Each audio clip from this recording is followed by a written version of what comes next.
membacakan salah satu firman Allah Subhanahu wa taala sekaligus mengajak kita semua untuk menghayati ayat ini.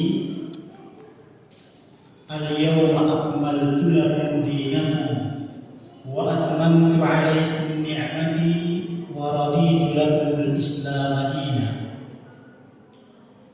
Yang artinya pada hari ini telah aku sempurnakan agama kalian dan telah aku cukupkan nikmatku kepadamu, dan aku rela waraditu lakumul Islam dinan, aku rela agama Islam menjadi agama kalian. Di dalam ayat ini Allah Subhanahu wa taala mengabarkan bahwasanya agama Islam telah sempurna. Para mufassirin, para ahli tafsir menyampaikan dalam banyak kitab tafsir bahwasanya ayat ini diturunkan ketika Rasulullah SAW melaksanakan haji wada atau haji perpisahan. Dan ketika ayat ini turun, menurut penyampaian para ahli tafsir dalam banyak kitab tafsir, banyak atau beberapa sahabat yang meneteskan air mata. Kenapa? Karena melihat dari arti ayat ini, al-yawma akmaltu lakum, telah aku sempurnakan agama kalian. Islam telah sempurna. Jadi kalau sudah sempurna, berarti kenabian atau Rasulullah SAW telah selesai melaksanakan tugasnya. Hal ini membuat para sahabat sedih. Kalau sudah sempurna, berarti selesai kenabian itu. Seolah-olah Rasulullah SAW menyampaikan perpisahan kepada para sahabatnya. Dan betul saja, tidak lama setelah ayat ini turun, Rasulullah SAW wafat. Bapak Ibu sekalian, hadirin dan hadirat jamaah tarwiyah yang semoga dirahmati oleh Allah Subhanahu wa taala. Agama Islam adalah merupakan agama yang sempurna, mengatur seluruh segi kehidupan manusia. Seluruh kehidupan kita diatur dalam agama Islam. Ajaran Islam begitu lengkapnya sehingga mencakup semua segi kehidupan kita.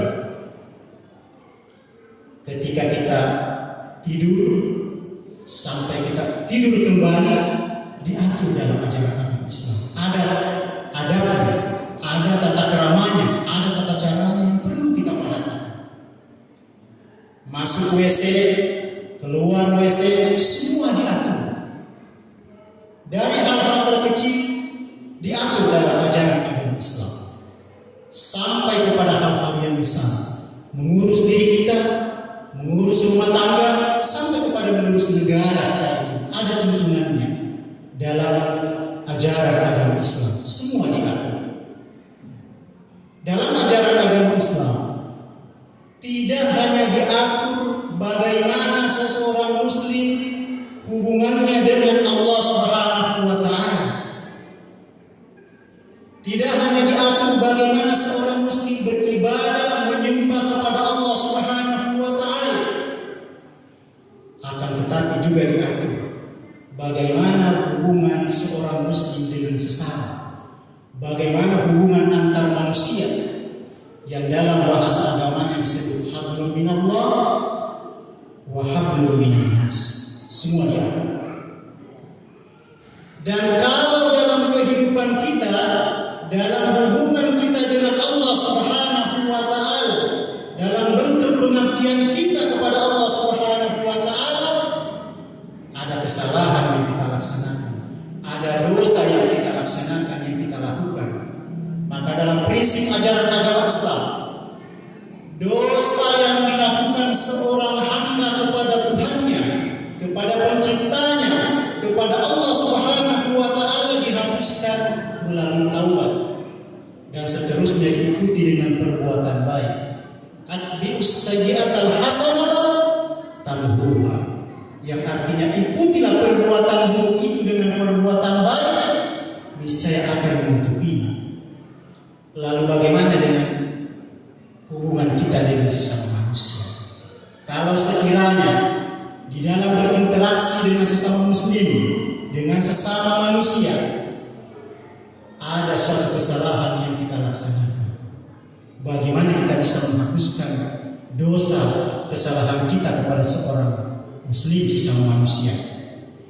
Prinsip dalam ajaran agama Islam bahwa jika seseorang mempunyai kesalahan terhadap orang lain, Allah Subhanahu wa ta'ala tidak akan mengampuni dosanya, kesalahan seseorang terhadap orang lain, kecuali jika orang yang bersalah tersebut meminta maaf dan dimaafkan oleh orang yang di tempat bersalah tersebut.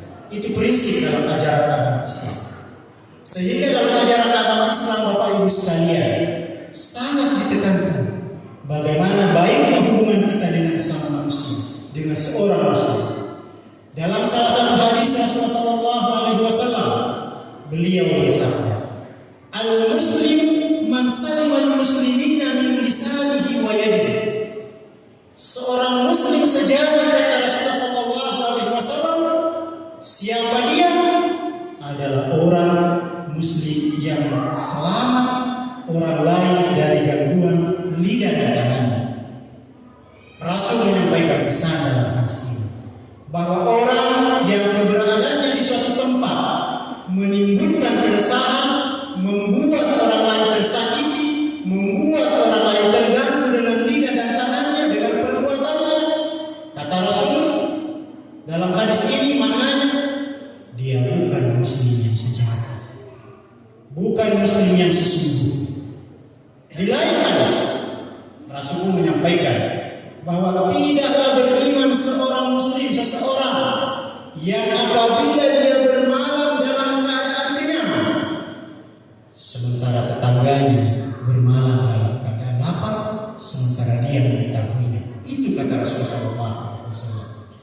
Begitu ajaran agama Islam memperhatikan, sangat memperhatikan perhatian bagaimana hubungan seseorang muslim dengan muslim yang lain harus diperbaiki. Dan tadi kami sudah sampaikan bahwa kesalahan kita terhadap orang lain, kesalahan seorang muslim terhadap muslim yang lain, tidak diampuni oleh Allah Subhanahu wa ta'ala dosa kita selama orang itu tidak memaafkan kita. Berbeda dengan dosa dan kesalahan kepada Allah. Pada Allah kita beristighfar, bertaubat, dan ikuti dengan perbuatan yang baik, insyaallah Allah Subhanahu wa ta'ala akan memaafkan dosa kita. Dan kesalahan terhadap orang lain, kesalahan terhadap seorang muslim, jangan kita pandang enteng. Bisa jadi hal ini menjadi sebab celakanya kita pada hari kemudian. Tidak boleh kita pandang remeh.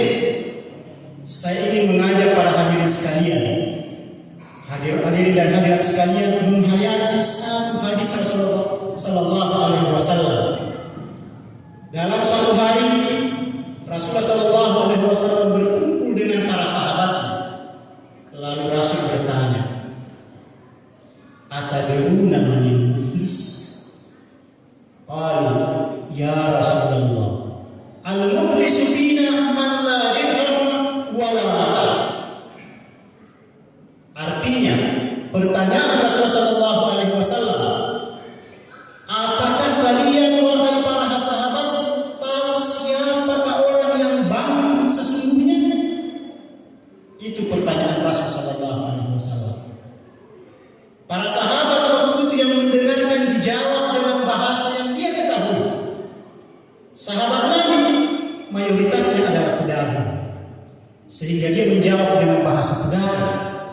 Kata para sahabat, "Ya Rasulullah, orang yang bangkrut di antara kami adalah man la dirham wa la mata." Siapa yang tidak mempunyai harta dan tidak mempunyai dirham, tidak mempunyai dinar, tidak mempunyai uang. Itu yang dijawab oleh para sahabat sesuai dengan bahasa yang diketahui. Mungkin pun juga kita kalau ditanya bertanya, sekiranya ditanya pertanyaan yang serupa, siapa orang yang bangkrut? Mungkin kita akan mengatakan kalau kita seorang pedagang, orang yang bangkrut adalah orang yang tadinya usahanya besar, usahanya sukses, tiba-tiba dia bangkrut, habis usahanya, habis modalnya, bangkrut. Mungkin juga kalau seorang nelayan yang tadinya sukses, perahunya banyak, bagangnya banyak, tiba-tiba rusak, hancur usahanya, mungkin kita mengatakan itulah orang yang bangkrut. Apa kata Rasulullah SAW? Al-muflis, orang yang bangkrut sesungguhnya, kata Rasulullah SAW, man ya'ti yawmal qiyamati bisyamin wa salatin wa zakatin. Siapa yang datang pada hari kemudian nanti menghadap Allah Subhanahu wa taala dengan membawa pahala salat, membawa pahala puasa, membawa pahala zakat. Sepintas kalau kita lihat masuk surga. Pahala salatnya banyak, pahala zakatnya juga banyak, puasanya pun demikian. Kalau kita mengatakan orang ini pasti masuk surga karena banyak pahalanya, dibawa menghadap Allah Subhanahu wa taala. Akan tetapi ketika hendak dimasukkan ke dalam surga, kata Rasulullah, ya'ti wa qad syatama hadza wa kazaba hadza wa daraba hadza wa akala mala hadza. Ketika dia ingin menghadap Allah Subhanahu wa taala, ternyata dia dahulu, kata Rasulullah SAW, telah mencaci orang lain, menuduh orang lain, memukul orang lain, memakan harta orang lain yang bukan haknya. Orang lain protes, ya Allah, jangan masukkan dia ke dalam surga. Dulu dia mencaci maki saya, sakit hati saya. Ya Allah, jangan masukkan dia ke dalam surga. Dia pernah memukul saya. Ya Allah, jangan masukkan dia ke dalam surga. Dia memakan harta saya secara baku. Diprotes seperti itu. Apa yang terjadi? Kata Rasulullah SAW, "Fayu'ta min hasanatihi."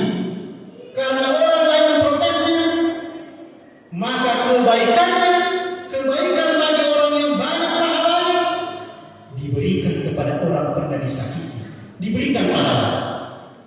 Datang lagi yang lain yang pernah dicaci maki, diberikan lagi pahala. Datang lagi orang yang pernah dimakan hati, diberikan lagi. Habis pahalanya, pahala zakat habis, pahala puasa habis, yang lainnya pun habis.